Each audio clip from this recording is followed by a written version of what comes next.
Your goal going forward as a musician in terms of this tradition of funk and so forth? Hold the torch. You know what I'm saying? And teach the youth. To me, the essence of real funk is not about all that bells and whistles and all that. It's really about black rock and roll, you know? Like, to me, a good precursor to what funk would be about, and a lot of people sleep on this, is Otis Redding. You know, because that shit was hard driving rhythm and blues.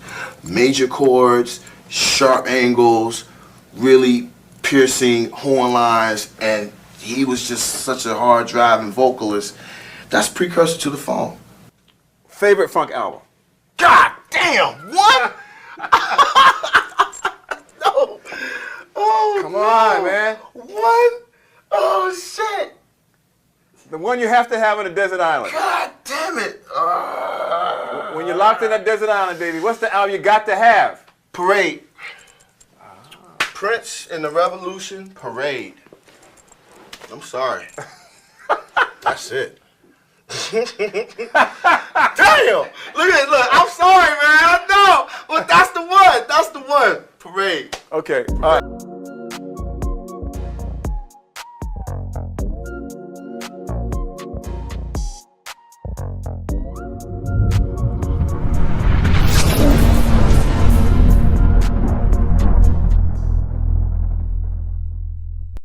Good people, what's up, what's good, y'all? I'm blessed to be your host, Caleb Smith. Thank you guys for tuning in to another edition of Chillin With Caleb. Man, first off, thank you guys always, man, for showing love, supporting the channel, supporting the platform and black media. As you guys know, man, during this time is more important than ever. So I just want to say genuinely thank you from the bottom of my heart for all the encouraging words, showing love to the platform, because y'all got me and I got y'all. We're going to keep having powerful conversations, powerful guests, powerful talks between me and you on Chillin' With Caleb. And we're also about to launch our YouTube membership program. So we'll have special perks for if you want to ask guest questions, you can mail those over. If you want to have early access to the interviews, extra Chillin' With Caleb's, early access to all content, we're about to set that up and actually build community with you guys one-on-one. As you guys can tell by the title, though, this episode of Chillin' With Caleb is actually going to be very powerful. Of course, as usual, but this one especially because there's so much that has transpired, I would say, between the past 2 to 3 weeks that we haven't talked, right? Since we haven't sat down because, man, everything has been so busy. Life has been crazy. We're actually upsizing to a brand new studio that will be even bigger here in Atlanta. So God is great. Ancestors are great with that for sure. As well, man, with just being busy with life, ripping and running, you know, with the platform, the studio, being a husband, family man, all these things. And that's what happens. But I'm never too busy to come back, chop it up with you guys. I promise y'all, Chillin' With Caleb was going to be way more consistent, especially in Q3, Q4 of this year and going into 2026. So I'm going to keep my word. And I really appreciate you guys, man, for just showing the love, especially with Chillin' With Caleb as well. With all that being said, again, judging by the title, you already know why we're here. Marc Lamont Hill. Man, Marc Lamont Hill. Seeing that interaction on the JBP, Joe Budden's podcast, between Marc Lamont Hill and Queen's Flip was very interesting because that dichotomy was like a microcosm of what so many black men go through in the black community on different sides. Reason why I even led saying that is Marc Lamont Hill's impact has been felt instantly on the Joe Budden Podcast. For people who are not familiar, which you probably are, because people know about the JBP, man. Shout out to Joe Budden, the pod father. Everything that he's done in this space that he's pioneered on independence, all of that I love, needs to be studied. But there are a few critiques, and we will discuss that in this same segment. But Marc Lamont Hill recently joined the Joe Budden Podcast. I think it's probably been almost a year by now, if not more. And I think that Marc's addition highlights a big hole that was there on the platform of intellectualism wasn't there, journalism wasn't there, research, contextualization, like just so many things that's needed, especially with a black-owned media platform. And I think that that's one of my critiques even starting off, like with Marc, I'm not saying that Marc is perfect on the show, any of that. And I know that Marc has his moments where he could be snarky and things like that, but I love Marc. I love what Marc provides to the show. And I know that even in those moments where they can think Marc's acting like some type of asshole, even in that bag, Marc is having fun with it. And that's one thing that I truly appreciate, that he has fun with his platform. He has fun with his voice, but he also educates, which we like to coin edutainment, right? Shout out to KRS-One. And I think that Marc really embodies that. Growing up, I remember seeing Marc sometimes pop up on Sonetta, or you would see him on 125th. You would see him talking to the conscious community at the time. You would see him breaking down information. You would see, or read his books. You would see him on TV. You would see Marc always in this positive light and always as a good representation of what a black man should be and what an educated black man should be. And I think that by Marc also having a background as well in the conscious community growing up, and I know people have the cult jokes, all of that, but Marc has been around this thing from the very beginning, but also he's been in the mainstream intellectual spaces as well as a college professor. He has his doctorate, like all these things, and you have to salute that, especially in today's day and time. And especially for black-owned media platforms, it is hyper important during this time to have people that can give us information when information is necessary, which is always. Assata Shakur, his breakdown on Assata's impact. We will get into Assata Shakur and her legacy later in this episode as well. But seeing how Marc broke that down so eloquently of who she was, her impact, everything that she went through, the Black Panther Party, Black Liberation Army, her false arrests and the false accusations, all these things, her being shot, her having to go to Cuba fight for her life. Like, Marc broke everything down step by step, which I know that nobody else on the Joe Budden crew could do, which is also a major problem, because if you have a platform where you have millions of people tuned in and you are black, you're black men, black women, and we can't learn about ourselves, we can't learn about our history, we can't, because in these moments, every current event that's happening, there's white supremacy involved, there's racism involved, there's politics involved about voting. Like, everything right now is so polarizing that you have to have the right information, and especially for our people. And this highlighted to me that not only the JBP, but so many black-owned media platforms, we have the most more than ever, but what are we actually sharing? What are we actually learning? Are we actually building a community, or are we just trying to go viral? And we're at this fork in the road moment of virality or information, virality or nation building, virality or actually creating tangible change. And when you have people right now that's trying to survive, they can't put food on the table, their jobs are getting cut, we see the government shut down, people are on edge. And especially, I remember, man, Dr. Umoja, shout out to him, my professor at Georgia State, he used to always say, and I'm paraphrasing here, but when white America sneezes, black America catches a cold. And that's so heavy. Like, what barely affects them is 10x the effect on us. And right now, you have people that's searching for answers. You have people that's searching for, how do I apply what my people did in the past to the present right now? How can I learn from the past? How can I learn from the current? Where are the scholars at, right? Where are the scholars besides Marc Lamont Hill on the JBP? And that's why Marc sparked such insecurity in a Queen's Flip. And I think Queen's Flip, like especially Flip's comment about Marc, that sparked so much to me. Hearing Flip's comment of, you're always using tricky words or big words, and we brought you here to be the smart guy. In that moment, I'm like, pause. We brought you here to be the smart guy. So that means everybody else is dumb? That means everybody else doesn't have information to provide? That means that we can't learn from each other? So what is your purpose? Instantly, that was the first thought that came to my mind. So Flip, what is your purpose, brother? And we see Flip. Salute to Flip as well, Queen's Flip. He built up his brand, all that stuff. But Flip, I think, gets insecure by Marc because with Marc, you see a man that's on a mission. You see a man that's been consistent with his mission. You see a man that's well respected, and you see somebody that's very articulate. Flip, on the other hand, is known as a character. And he's known as the guy that does the crazy, wild stuff, that goes viral, that walks around, tears off his shirt. And yeah, he's evolved, of course. He does his live streams now, all of those things, but he's still known as that Queen's Flip. And proper improv, right? Even with that show on the JVP, like, he's known as Wild Flip. But Marc is respected as the intellectual. That within itself makes Flip feel inadequate. You can see that power dynamic, that shift right there. And why so many other people, other castmates on the show as well, kind of felt a little rift towards Marc, because Marc comes in instantly. He can stand his own intellectually. He can spar with anybody. Also, he can stand on his points. He can be clear, and he's a fan favorite. That sparks more insecurity, because before Marc, it was Flip. Flip was known as the guy that brought the numbers. Flip was known as the guy that brought impact to the show, viral. Outside of the show, he used to always brag like, I got my own motion. That's Marc. You can see Marc on Piers Morgan. Growing up, you see Marc on VH1, just moderating reality shows, and then he'll go do some intellectual speaking engagement, and then he's writing a book. So Flip sees that. Marc, family man, married, all those things. Flip is as well, I believe, but seeing Marc with structure, respect. Even Marc dated Melissa Ford, and nobody really knew about it because he just kept it G. He was quiet about it. Like, that was very commendable. So just seeing how they can call him a panderer, all these things, because he has a different perspective. Yeah, sure, sometimes you can call it pandering, but maybe that's probably just his opinion when it comes towards women in certain situations. And that's okay to have differing opinions. But because it's Marc, and because it's a black man who can properly articulate himself, it's a threat.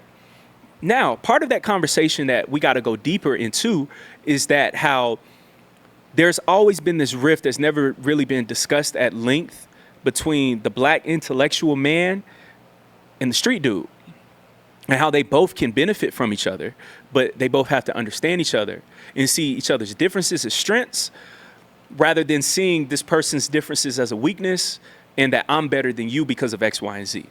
I know that there's countless young black men who can resonate deeply with this dichotomy between Marc Lamont Hill and Queen's Flip.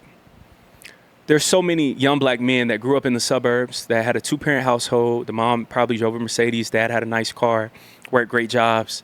The young black man made good grades, did what he was supposed to do in life, became successful, and probably certain times in that young man's life, he was told that he wasn't black enough, or that he talked white. But then when he's around white people, he's viewed as the black person, the black kid. But then sometimes around not even his people that he grows up with in the suburbs, but let's say in the hood, right? Let's say he has cousins that's from the hood, or let's say that he might play in a basketball or football league that's in a different area. He will be told that he talks different, he acts different, he acts white, talks white. But what exactly does that mean? Are you just not accustomed to being around well-spoken black people?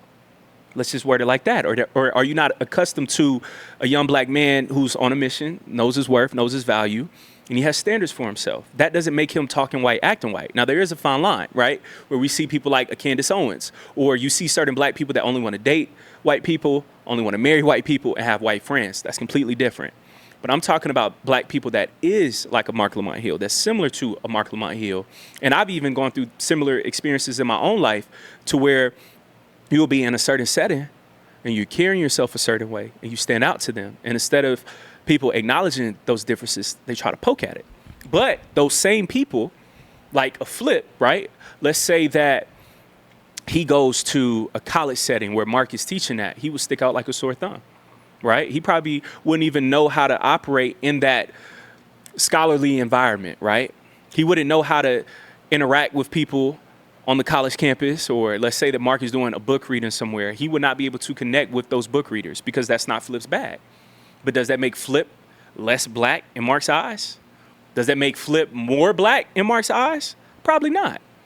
So in that same breath, when we say that Marc was brought here to be the smart guy, and I know that Marc has probably been hearing that his whole life, and I know sometimes that may even make Marc feel like he's not tough enough, because Marc said, who you calling sucker? And again, people's verbiage, terminologies, lingo, it differs in every city. And that right there is probably fighting words for somebody who's from Philly. But in that moment, right, Marc is feeling like, bro, you're trying my manhood. And I think that's why seeing a person as laid back like a Marc Lamont Hill, why that sparks so much anger, so much outrage, because he's like, bro, you're trying my manhood. And so many times we see young black men who try to be on the righteous path, good. They might call him Poindexters. He's a square, all these things. But what we got to start doing, we got to start rewarding that behavior, making that cool, not a person that's anti-intellectual. That's what we really got to talk about, because right now, you not having knowledge is not cool. You not knowing about your local politicians, you not knowing even about Assata Shakur, you not knowing about your history, black history, that's not cool. There's nothing gangster about that. And we got to start calling out that behavior as weird. Flip, and this isn't to disparage Flip at all. Look at that Flip standpoint, right? Let's go to the street dude. And I'm not saying Flip is a street dude, but in this situation, we have different sides, right? So let's play that game. We have Marcus viewed as the intellectual. Flip, that's why he was saying where he was from, all that, wants to be tough, rah-rah. Let's think about the tough street dude. Malcolm X was a street dude. Martin Luther King used to work with the street dudes in Atlanta. We got to bridge that gap. Nation of Islam, how many former drug dealers, former pimps, all these things changed their lives through the NOI. Shout out to them. So we can't just throw them away. That's crazy. That's our young soldiers. Some of the most brilliant minds came from the streets out of necessity. And that's where sometimes the black intellectuals can become too bougie, too bourgeois, and start drinking the white man's water and thinking, okay, those type of black people, we don't need them no more. No, we need every type of black person. So a Flip, though, what can we gain from Flip? A person that's in the streets or that came up from that socioeconomic background had to go through certain things to even reach the point that they're at today. So that gives them a whole different type of bravado and confidence, and rightfully so, because you had to weather a different type of storm. Okay, you do that. You make it to where you're at today. However, those tactics and that mindset that you have isn't as applicable in this environment because you're no longer in the streets. Look at a Hove, started from the streets, a Nas. See how they turn that around into becoming businessmen. They still keep that same hustler swag, that same confidence, but they had to evolve. And that fork in the road where Flip is at and so many street dudes is, you can be tough, you can go through that journey, but when do you choose to evolve? When do you want more, and when do you choose to become more? That's that fork in the road moment. And a person like a Flip and so many other young brothers, we just saw an NBA YoungBoy concert here in Atlanta get canceled. But seeing that, like, I think about our youth, I think about our kids that's out in the streets. People call them YNs, but I'm going to call them young kings and queens that's outside trying to figure out life. We got to connect with them better. Because what happens is really deep down inside, they feel like they're not good enough. And then as a defense mechanism, I come out like, you think that you're better than me. That's projection. But why did they even feel that way to begin with? Because so many, especially in a city like Atlanta, so many upper class black people have forgotten about the lower class blacks, thinking that we're just separate and we don't have to be around. No. We both need each other. And see, that was the one thing during segregation. You had neighborhoods like Collier Heights, Auburn Avenue, where you could have an Alonzo Herndon living 10 minutes, 5 minutes in the same neighborhood or away from a teacher, right? Away from the postman. So we're all interacting with each other as a community, opposed to now, I can live in Alpharetta, I can live in Fayetteville, I can live in Johns Creek, Mill Creek. I could be away from y'all black folks, y'all ends, and I'm comfortable up here. But that's also a major issue because you're around people who don't care about you. And those same people complain about getting pulled over all the time. Oh, I live in this neighborhood, I pay tax. They don't care. So how do you connect with your people? How? And one thing I can say with the white supremacists, they may look down on the people who live in the trailer parks, all that, but they use them. They mobilize them. And I'm not saying for upper class blacks to look down on lower class black people and use them. No, but what I'm saying is that they see the overall effectiveness in using that base. How do we mobilize our people who are lower class? How do we give back to them? How do we put them in situations to win to where a person that might grow up in a Flip's background can become a Marc Lamont Hill? And how come we can't create a system where a Marc Lamont Hill type can be given back to a Flip type and vice versa? Street dudes as well, they could tell you what's going on in the streets, what needs to be improved upon. And you always need that. And I know it's not the most politically correct thing to say, but the underground, the underworld of black America, black people have always worked with the over the top people or the people that's considered in the high places and all of that. When we look at Godfather of Harlem, let's look at that show. I love that show. Bumpy Johnson, Malcolm X.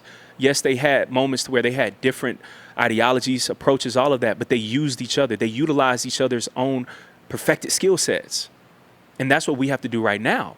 We can't negate a Bumpy Johnson. That mindset is needed, but Bumpy can't negate a Malcolm X. We must both learn from each other, and one is not above the other. But intellectualism is needed more than ever for these black-owned media platforms. We have to share good information, the right information. We have to actually learn from each other and disseminate good information to each other, opposed to, okay, I'm just trying to go viral, or okay, you're just supposed to be the smart guy. Why can't we all be the smart guy? And also, that fight, I know Joe was saying that they couldn't have that fight going on in the hallway. So let's think about it from an ownership perspective. Joe has different stressors that he can't allow because, and I think he has that ongoing case when he was walking outside in the hallway, but he has white neighbors who are seeming a little racist, but he has a short leash. So he's saying, y'all can't mess this up for the overall operation. So that fight, Mark, he got out of character. Flip, he got out of character. And they both did all this. And what actually got accomplished? Look at Joe as an owner, and I'm like, man, Joe has had to have like a revolving door almost of co-hosts, just, figuring out his brand. And I felt like this stick right here with Mark was perfect addition. I felt like Flip, perfect addition. Like Joe does wild card things that I don't expect, but it looks like it's always a smart move. When I saw Mona instead of M4, okay, cool. I like that. She can hold her own. But what's also going on, you have to cultivate a good, proper work environment. And Rory and Mal, I love Rory and Mal, went to their live show. That's one of my favorite podcasts. And I felt like he should have never let talent like them walk out the door. And I felt like ever since that, he's been trying to replace that. The JBP, I feel like if Joe kind of kept Rory and Mal, or if they just figured that thing out, then this show that he has currently, that could have been another offshoot. And then he could have actually built the network. Rory and Mal, they could have had their show on the network, all those things. But that's all just wishful thinking, though. But I think also as an owner, Joe is kind of turned off by what happened as well. Hearing him say if he wasn't a psycho creative and if he didn't understand where creatives are coming from, he probably would have fired Mark and Flip. And that right there showed me, and Wayno, he even broke this down, man. Shout out to him. I love Wayno's platform, that they're all expendable. And be careful about that. And that's the one thing that I want to Mark and a Flip to also understand. Let's not get so insecure, or let's not get so confrontational, argumentative, that we forget what the bigger picture is, where we start now creating more strife and we're both going to be viewed as problems. But that goes back to, what is our mission?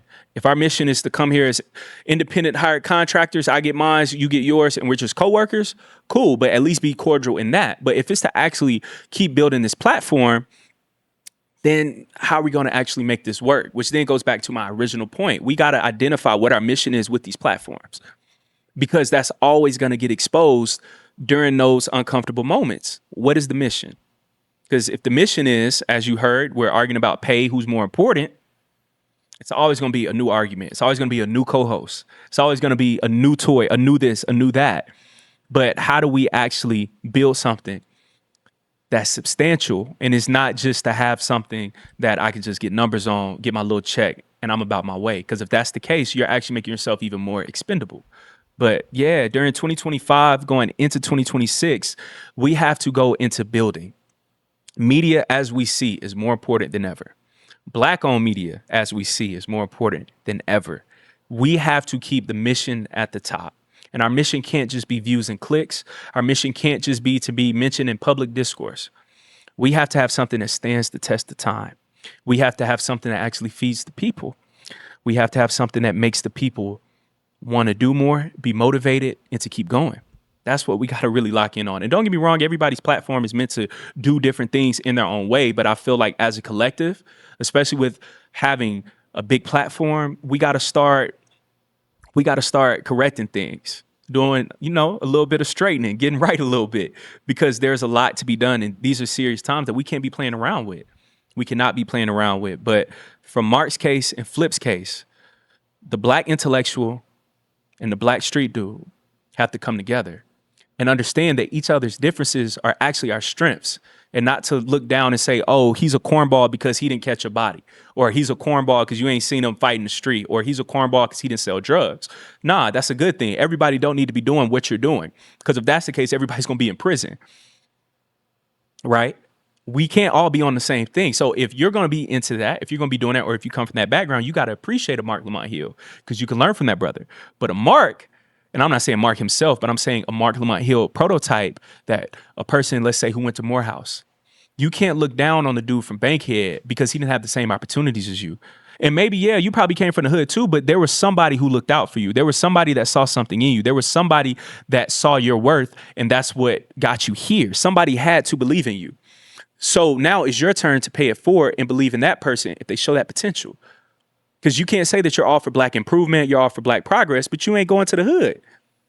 You're just for it when it looks comfortable, when it looks bougie, when it looks nice. That's not the objective. So from both perspectives, from both lenses, we have to check ourselves and really ask, what is our mission? What is our goal? And what are we trying to pull out of this? It can't just be views. It can't just be clicks.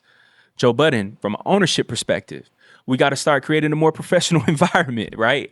I've seen, where they said where Flip shows up late, this person shows up late, like people have to start caring about their craft if this is their craft. And that goes back to my original point that we have a lot of these platforms, and not even these platforms, but personalities that's getting into media with no journalism background. So they don't value research. They don't value breaking things down. They don't even value guests. When the guest comes, you probably see them reading off a cue card. And yeah, you can use cue cards, but I'm saying like you could tell certain lines of questioning is to make things go viral. And when we don't have trained journalists that's disseminating information, interviewing these guests, what happens is so many times people start becoming distasteful towards podcasts, towards platforms, because they'll say, oh, another podcast, Mike, right? But why are they saying that? Because we see so many people getting up talking about 50-50 relationships. Everybody's copying each other. Nobody's curating their content. None of that's going on.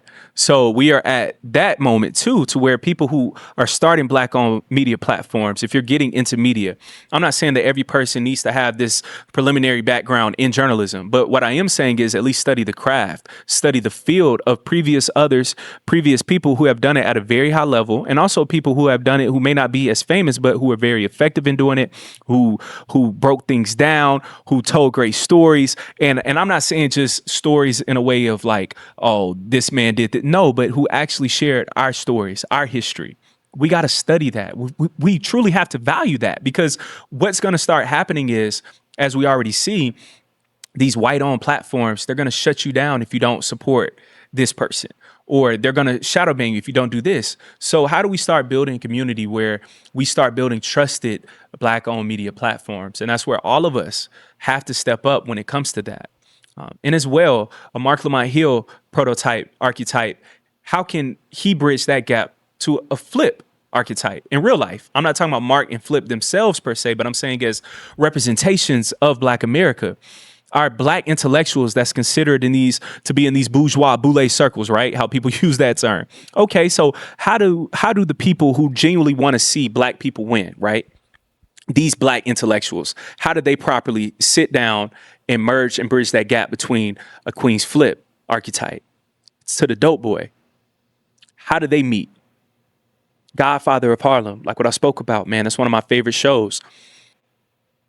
Bumpy and Malcolm merged that gap.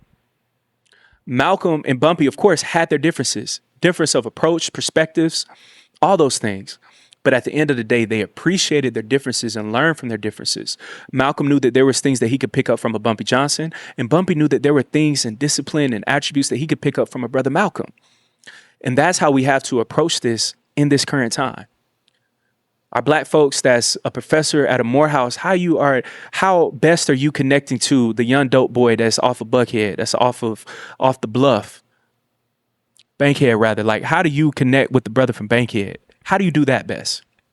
We got to start asking ourselves these questions, because this same Black youth that we're talking about, that's another Malcolm. You can't tell me that you love Malcolm X, but then you're not trying to help cultivate the next Malcolm. You don't see the potential in that young Black brother, then you're viewing him through a white man's lens. Now, don't get me wrong. Some of these kids are bad. Sure. Y'all might call them YNs, but they're young kings, young queens in development. But we have to also cultivate and incubate environments where they can evolve properly. We can't get upset at the state of the youth, but we're not doing anything to change that. We can't get upset of a Queen's Flip archetype, but we have to then ask ourselves, okay, how do I better this person? And what can I learn from them? And that's how we start to actually cultivate the proper change. From an ownership perspective, right? Joe Budden, all the things that he's stressed about. People don't understand. People see Joe as just cool Joe, but like they don't understand that Joe, he has overhead costs. He's paying his staff. Joe's always thinking about what next, because those 6 co-hosts or everybody involved are all relying upon Joe's next thought, Joe's next move. He has to constantly pioneer. He has to constantly keep pushing boundaries, moving forward. That's stress too. So we have to appreciate each other's perspectives, our differences, but what can we learn all from each other? How can we build together? How can we learn from each other? And that's where we start to properly create the change that's needed. Again, man, with Joe, with what he's doing on Patreon alone, what Joe has built, like what I said, Wayno, shout out to him. Everybody is expendable though too. They have to understand that. If we're all here just to be independent hired contractors where I show up, I do my thing, I leave, take my check, that mission stays flatline. But if I come in here with an actual goal to improve the status of our people, provide information, provide a good product, Black-owned media, right? If I come in with that mindset, I'm thinking like what Mark was saying, I'm thinking from a collective standpoint opposed to a individualistic standpoint of it's all about me. That's dangerous. That's dangerous because then what happens is every deal that you're part of, every brand deal, everything, you're thinking about self. And sometimes always thinking about self, of course, protect yourself. Self-preservation is very important. But if you go in with this approach of, F it, I got to get mines, then what happens is you're always going to stump on the next person and you're going to actually damage more relationships than not because you're not thinking from a building perspective. So we have to bridge that gap. We got to think from a standpoint of how do I merge and how do I connect with that young brother right there? That young brother, how can I learn from this OG right here? Or somebody that's even the same age or younger than me that if I see something that I like, if I see this attribute that I like in this person, how can I learn from that person? How can I gain something? Let me sit at your feet and learn. Let me humble myself. That Morehouse professor, that Black bourgeois. How do I humble myself and learn from this young brother right here on this corner? Because he got to be brilliant to still be surviving in this environment. He got to be brilliant to still have some money in his pocket. He got to be brilliant to have people following him. So he has those key attributes that's needed in corporate America, that's needed to start his own business, that's needed for anything, any endeavor in life. He has the core attributes. So how do we enhance that and how do we pull that out to where he doesn't have to do things illegally and he can do it legally and apply that same mindset? That's what we got to think about. We got plenty of Hoves, Malcolm X's, so many other brothers walking around. Even think about Ben Carson. I'm not talking about his political ideologies, but I'm just saying how this brother became one of the top neurosurgeons in the world coming from the hood. We have the talent. It's there. How do we enhance it? How do we incubate it? How do we cultivate it? Because during this time, they're not going to give them no opportunities. So we got to spark that in them and we got to pull that out of them. Thank y'all, man, for always tuning in, showing love. Stay tuned. The next two segments, we're going to talk about D'Angelo and also Assata Shakur. Stay tuned. Peace. Thank y'all, man, for staying tapped in. A few weeks prior, Assata Shakur, she passed. And Assata's passing meant a lot to me because her freedom meant so much to me, right? I had the pleasure of actually studying abroad in Cuba. And as you guys can probably guess, my first question at the University of Havana was, where's Assata, right? Do you guys know where Assata is? That's the first question, or not the first question, but I asked my tour guide that, Miss Yanni, shout out to her, man. She was amazing, but she had smiled from ear to ear and she said, Caleb, we know where she is and she's protected. And she smiled saying that. And that right there meant so much to me because that showed me Assata's impact, that a place that she's not native to, she goes to, and the people embraced her and loved her. So, man, shout out to Fidel Castro, the Cuban government, for protecting our now ancestor, Assata Shakur. Assata's impact on and joining the Black Panther Party, the Black Liberation Army, then evolve into that, right? Going to the Black Liberation Army, cultivating that. When I just think about how much she cared about her people, her community, the freedom, Democracy Now! Played this audio message that Assata has sent to the Pope because the family of the state trooper that had tried to kill Assata and who was then killed, but his family had messaged the Pope to have Assata extradited and brought back to America, to the United States of America, to be thrown back into prison. And then Assata also sent her own audio message. I encourage people to check out what she had to say, but Assata's words of, they tried to do a legal lynching of me, that really hit me hard because how many other freedom fighters didn't get to escape like how Assata was able to? how many other freedom fighters at such a young age, you think about the Panther 21 where Assata Shakur, she's involved, like so many others.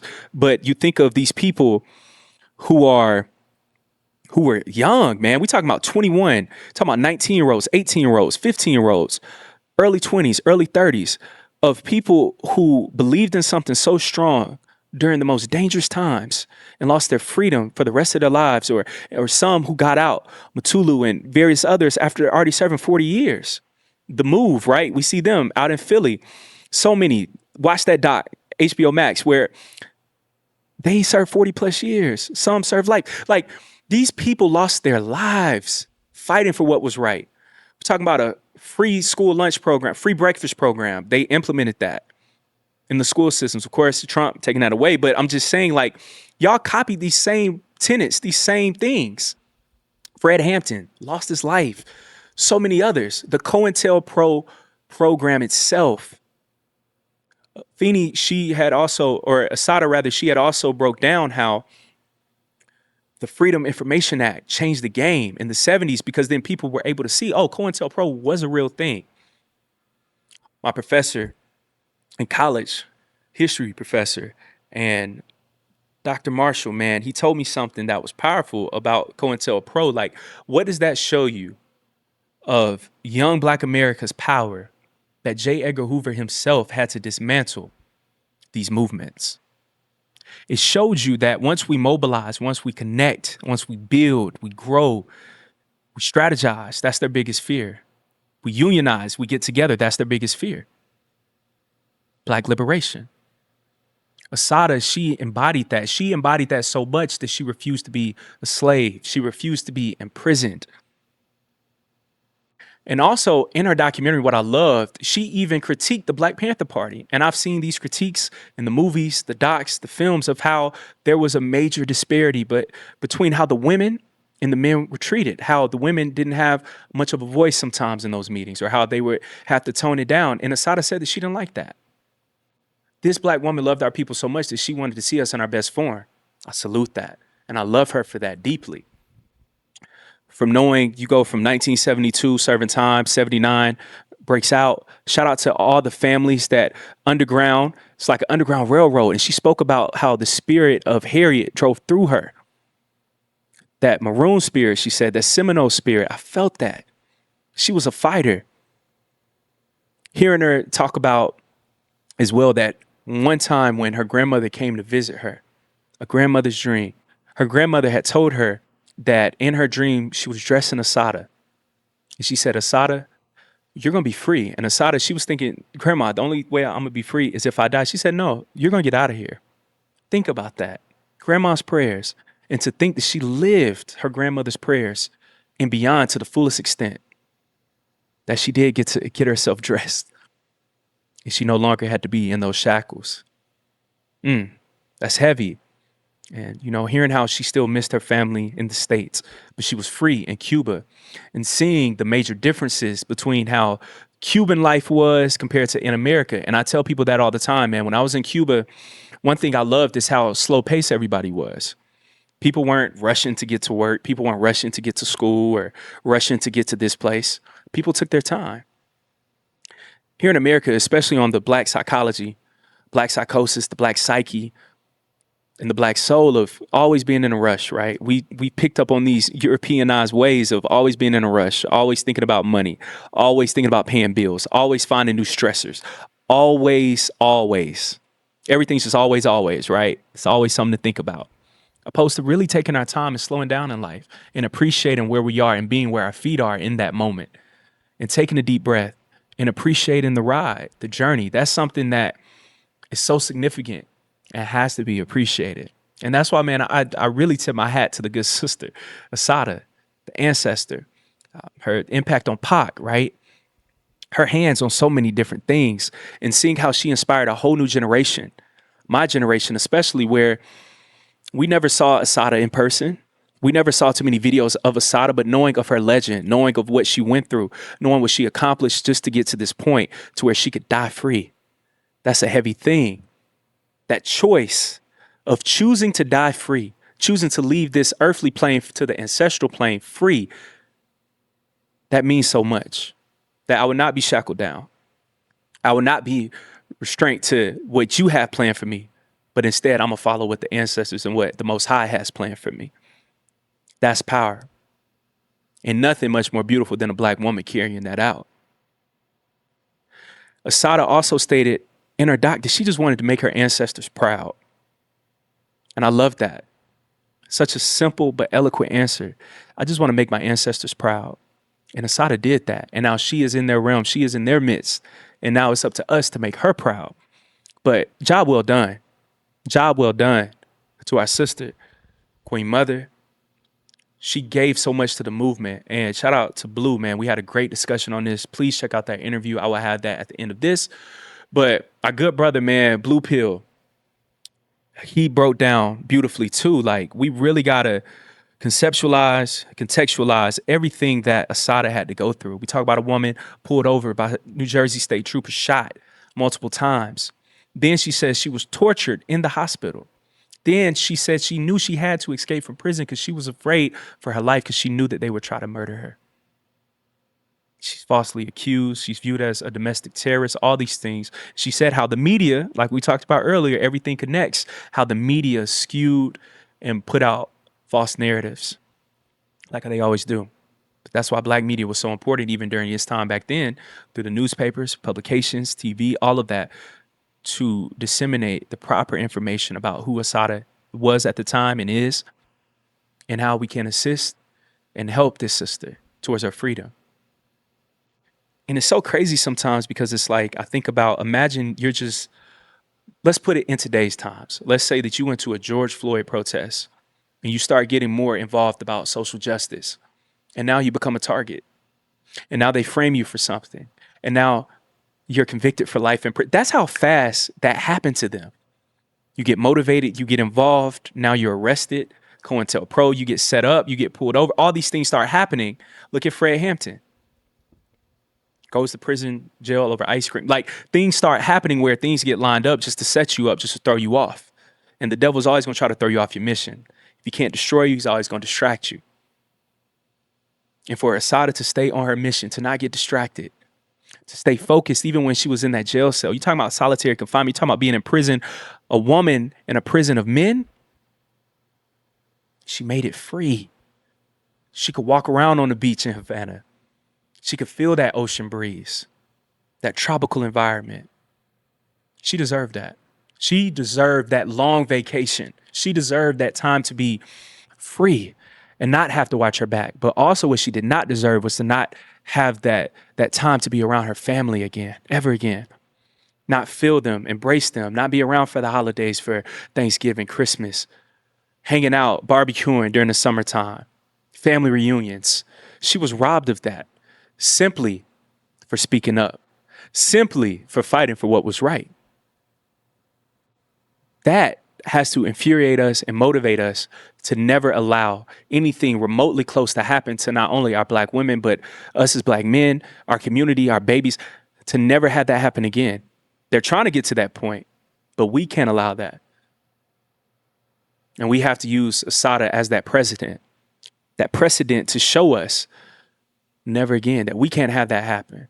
And also we must be willing to fight to the extent that she fought, that she refused to be stuck and relegated to that prison cell because she knew it was so much more. And she knew that she was so much more than just another prisoner. So shout out to our sister, Assata Shakur, our Queen Mother, our ancestor now. Much respect. And I truly encourage people to read her book, watch her multiple docs, interviews, Democracy Now! Check out her great audio message as well. Her conviction, her spirit, that has to be studied, man, continuously. And that's how we venerate the names of our ancestors and those that passed, that we must remember their names, their actions, their gifts, and what they gave to us. And we must give that back tenfold. All right, fam, very last segment.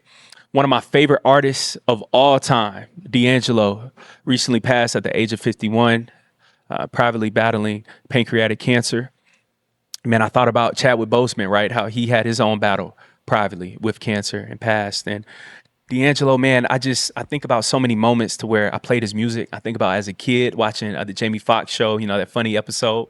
How does it feel when Jamie tried to be naked? All of that, hilarious. And then I truly think about when I got older, when I got to college, and I really started delving into his music even more. And I think this was around like 2015-ish. And I remember playing Cruise, Devil's Pie, Brown Sugar, right? Like so many things. Send It On. I love that song. Voodoo was a great, like so many things, man, that he did was truly unprecedented, and how he had his own flavor, his own style. He was truly authentic to that style. And that style and his blend of music is timeless. And so many black men die young from health complications, all of that. So I really want for us to start taking our health seriously. I'm not saying that, D'Angelo didn't, but I'm just praying for our brothers to start doing that. I also pray for their son. I believe his name was, or it's Michael. I pray for him. Angie Stone just lost her earlier. So 2 musical titans lost. D'Angelo's impact. I want so many artists to really look at that. Leon Thomas, I feel like, is in that same lane right now, to where musically he's so gifted and so talented that he's in a truly different realm, that he's in a different bag, to where he's creating his own sound. D'Angelo, he did that. Man, salute to that brother. His impact, it'll be felt for generations.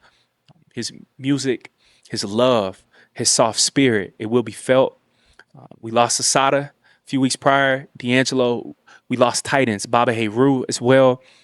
But man, I truly salute the brother.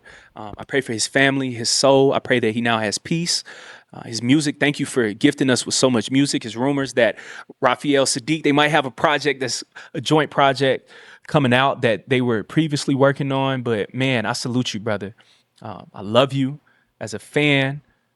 Just as a black man to black man, I love you. I appreciate all the talent that you poured, the gifts that you poured and used properly. With that church background, where he said church, that's how you knew he grew up in that background. But man, shout out to you, brother. Keep shining now. Keep shining. Look out for us as a people. But man, I'm proud of you. The music, the gift, you served on this planet. You gave on this planet. And now it's time for us to give back to you. So, D'Angelo, we salute you. Sister Assata Shakur, we salute you. We love you. We will love on you, and we will venerate your names. But yeah, man, D'Angelo, I want for all young black men to really understand, leave a lasting impact, because you never know when your day is due. So by the fruit of your works, it will show. By your impact, your creativity, pouring into what God designed for you to do. That is what's going to stand the test of time. So thank y'all for always tuning in, showing love. I appreciate y'all. I love y'all. That's another episode of Chillin' with Caleb. We got some more on the way. Thank y'all. Peace.